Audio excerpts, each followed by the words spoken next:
দেখুন ভিউয়ার্স, অনেক বড় একটি জেলিফিশ এসেছে আমাদের এই টলে। তো জাল উঠানোর পরে এই জেলিফিশটা একটু দেখাই আপনাদেরকে আমি। আসলে এই জেলিফিশের ভিতরে যে কতগুলো মাছ আছে, আর এই জেলিফিশটা কিন্তু অনেক হার্ড। দেখতে আপনাদের কাছে খুব নরম মনে হলেও এটা কিন্তু অনেক হার্ড। এই যে এখানে অনেক শক্ত। ওই বাপরে বাপ।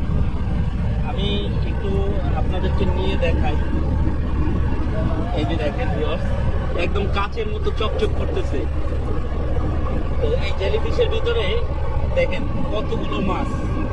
এই যে এখান থেকে আমি আরো বের করে দেখাই আপনাদেরকে। এই যে দেখেন ভিউয়ার্স, অনেক মাছ, অনেক। এই যে দেখেন,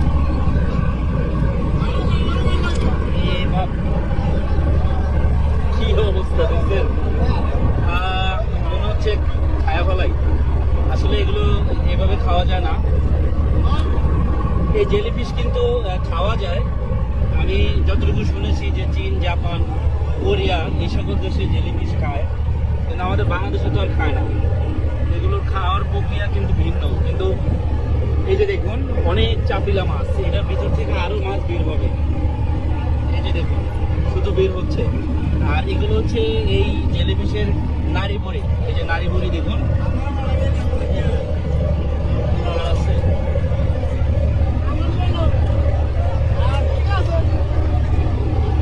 বাইরে বাই অনেক ওয়েট। আপনাদের কাছে দেখতে এটা হালকা মনে হলো, এটা কিন্তু অনেক ওয়েট। এই যে দেখেন, তো এই জেলিফিশ ভাই, এই আনোয়ার, এইটা আলগা ভালো। জেলিফিশ সহজে মরে না। বাইরে ভাই, বাইরে ভাই, আস্তে আস্তে আস্তে আস্তে আস্তে সিরা দেখিস। এখন এটার অবস্থাটা কি হয়েছে দেখ, একদম টুকরো টুকরো হয়ে গেছে। সিরিয়ে গেছে।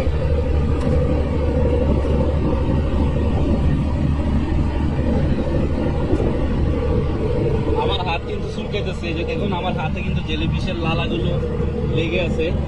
এই মাছগুলো সম্পূর্ণ আমরা এই জেলিফিশ থেকে বের করলাম, আপনারা দেখতে পারলেন। এই যে জেলিফিশের এক টুকরা এখনো রয়ে গেছে। কতগুলো মাছ বের করছি দেখছেন।